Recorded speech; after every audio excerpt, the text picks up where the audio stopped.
आप सबका स्वागत है फैंटास्टिक स्टॉक मार्केट में। तो अगर हम लोग गिफ्ट निफ्टी को देखें तो 70 पॉइंट के करीब डाउन है। यहाँ पर गलत दिखा रहा है ये, क्योंकि ट्रेडिंग व्यू पे होता क्या है कि सैटरडे संडे ये फ्राइडे की जो क्लोजिंग होती है उसका डाटा दिखाता है। ठीक है, मतलब फ्राइडे की हमारी मार्केट की क्लोजिंग, गिफ्ट निफ्टी की क्लोजिंग नहीं। आप लोग अगर मनी कंट्रोल पे देखेंगे तो आपको सही दिख जाएगा गिफ्ट निफ्टी। तो 70 पॉइंट के करीब गिफ्ट निफ्टी डाउन है। तो हम लोग यहाँ पर देख रहे हैं कि फ्राइडे के सेशन में, रुको यार पेंसिल कहाँ चली गई ये, ठीक है, फ्राइडे के सेशन में जो हमारा थर्सडे का लो था उसने सपोर्ट की तरह काम किया और एक अच्छा खासा बाउंस हमें देखने को मिला पहले 1 घंटे में निफ्टी में, बैंक निफ्टी में। उसके बाद फिर एक सेल ऑफ आया और थोड़ा सा कंसोलिडेट करके क्लोजिंग हमें देखने को मिली। क्लोजिंग हमारी आई है 22,050 के आसपास। ठीक है, 22,050 के आसपास।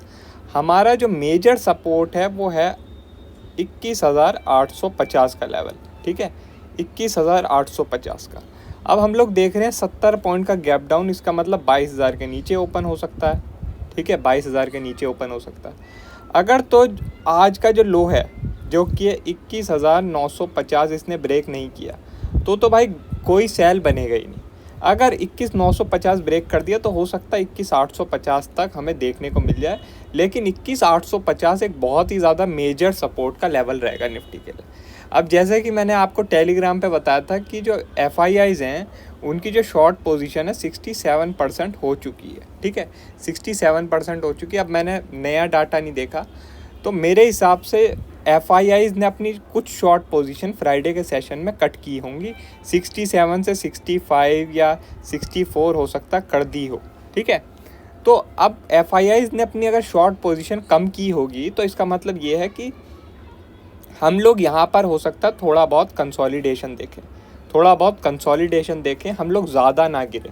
अगर गिरे भी तो फिर जो डिप आएगी उनमें हमें बाउंस बैक देखने को मिलेगा। ठीक है, तो इसलिए आप लोग FIIs का डाटा देख लेना। मैंने आपको अप स्टॉक्स का लिंक तो डाल ही दिया है टेलीग्राम पे, आप लोग वहाँ से देख सकते हैं। बाकी अगर आपको कहीं और पे ज़्यादा अच्छे से समझ में आता है FII का डाटा तो आप वहाँ से देख सकते हैं।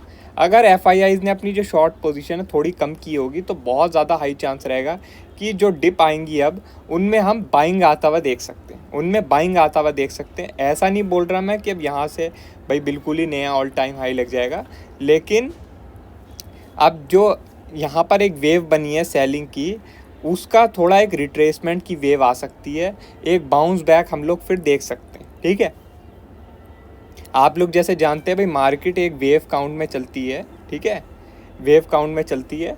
तो अब अगर कोई सेल ऑफ आएगा तो हम फिर एक थोड़ा ज़्यादा अपसाइड का मोमेंटम देख सकते हैं।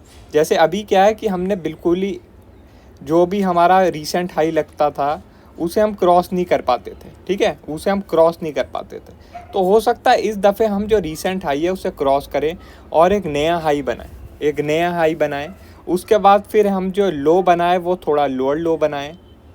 ठीक है, मतलब हायर लो बनाएं, ज़्यादा नीचे का लो ना बनाएं, ऊपर का लो बनाएं, हायर लो बनाएं।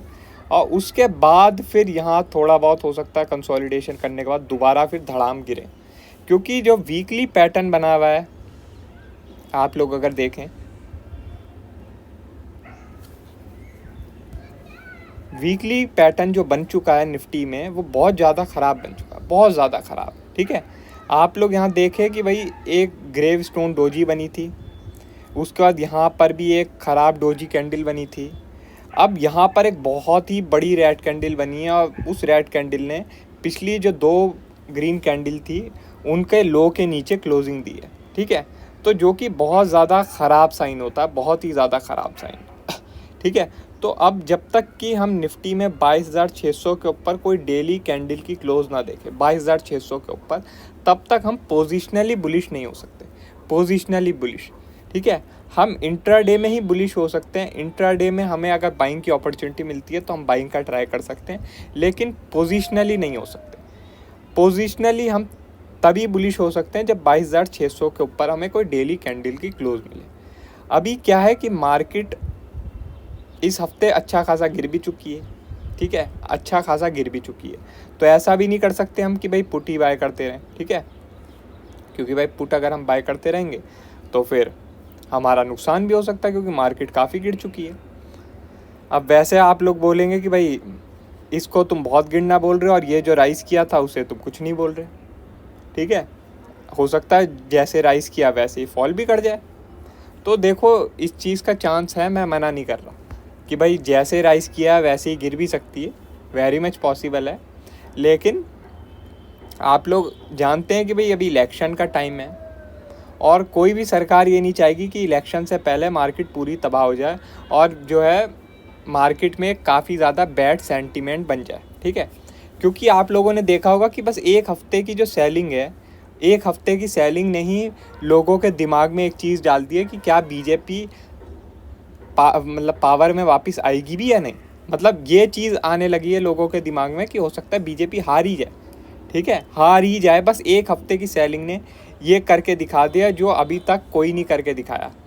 अभी तक लोगों ने कहीं पे भी अपने दिमाग में एक चीज़ नहीं डाली थी कि भाई बीजेपी हार सकती है, लेकिन एक हफ्ते की सेलिंग ने लोगों के दिमाग में एक चीज़ डाल दी कि हो सकता है बीजेपी हार ही जाए।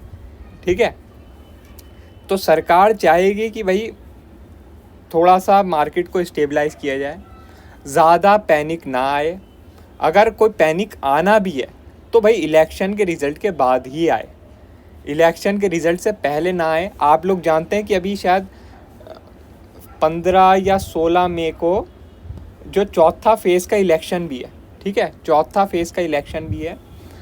तो आप लोग खुद ही सोचिए कि भाई अब चौथा फेज़ का इलेक्शन आने वाला है और अगर मार्केट में ऐसा ही पैनिक का सिचुएशन बना रहेगा तो भाई लोगों का तो ट्रस्ट इशू आ जाएगा कि भाई हम जिसे वोट दे रहे हैं वो जीतेगी भी या नहीं।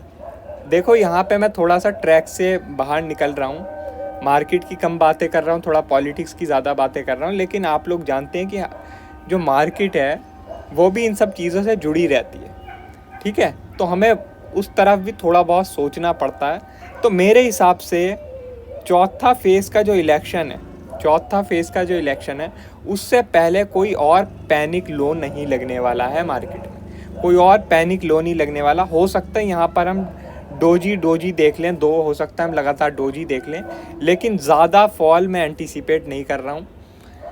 ज़्यादा फॉल इसलिए एंटीसिपेट नहीं कर रहा हूँ क्योंकि भाई चौथे फेज़ से पहले कोई भी सरकार नहीं चाहेगी कि मार्केट में पैनिक की सिचुएशन बनी रहे। वो यही कोशिश करेंगे कि भाई मार्केट अगर हमसे उठ नहीं पा रही, ऊपर नहीं जा पा रही, तो कम से कम गिरने भी ना दे, एक रेंज में ट्रैप कर ले मार्केट को। ठीक है, तो इसलिए मेरा व्यू यही है मार्केट को लेके कि हम हो सकता है अब ज़्यादा फॉल ना देखें, जो डिप आए उनमें हम बाइंग अपॉर्चुनिटी देखें और जो राइज़ आएगा उसमें फिर हम सेलिंग अपॉर्चुनिटी देखें और हम एक थोड़ा सा रेंज में ट्रेड करें, थोड़ा रेंज में ट्रेड करें कुछ दिनों तक। ठीक है, कुछ दिनों तक हम थोड़ा एक रेंज में ट्रेड करें, उसके बाद फिर मार्केट डिसाइड करेगी कि इसे नीचे को जाना है या फिर ऊपर को जाना है। ठीक है, ऊपर को जाने का थोड़ा चांस कम ही है। आप लोग जानते हैं कि भाई यहाँ पे डबल टॉप का स्ट्रक्चर भी लग चुका है, वीकली कैंडल भी बहुत ख़राब है, तो इसलिए ऊपर का चांस तो थोड़ा कम ही लग रहा है। ऊपर के लिए तो कोई बहुत ही अच्छी खबर आनी चाहिए तभी ऊपर जा पाएगी, लेकिन नीचे जाने के लिए भी मुझे लगता है कि पहले एक कंसोलिडेशन होगी तभी नीचे जाएगी फर्दर, वरना उससे पहले नीचे का भी चांस थोड़ा कम ही रहेगा मार्केट में। अब ज़रा हम बैंक निफ्टी की बात करते हैं। तो बैंक निफ्टी में हुआ क्या था फ्राइडे के सेशन में, आप लोग देख सकते हैं एक ट्रेंड लाइन मैंने मार्क कर दी थी और पूरा दिन इस ट्रेंड लाइन का ही रेजिस्टेंस लेती रही और यहाँ के आसपास ही ट्रेड करती रही। तो बैंक निफ्टी भी अगर समझ लो 100 पॉइंट के करीब का गैप डाउन दिखाएगा, मंडे को 100 पॉइंट के करीब का गैप डाउन दिखाएगा, तो आपको पहले तो जो पहली 15 मिनट की कैंडल है उसे देखना होगा। जो पहली 15 मिनट की कैंडल है उसे वॉच करना होगा। अगर पहली 15 मिनट की कैंडल का लो ब्रेक हो रहा होगा तो हो सकता है भाई और हम सेलिंग का मोमेंटम देख ले, लेकिन उसको कैच करना मेरे हिसाब से थोड़ा रिस्की रहेगा।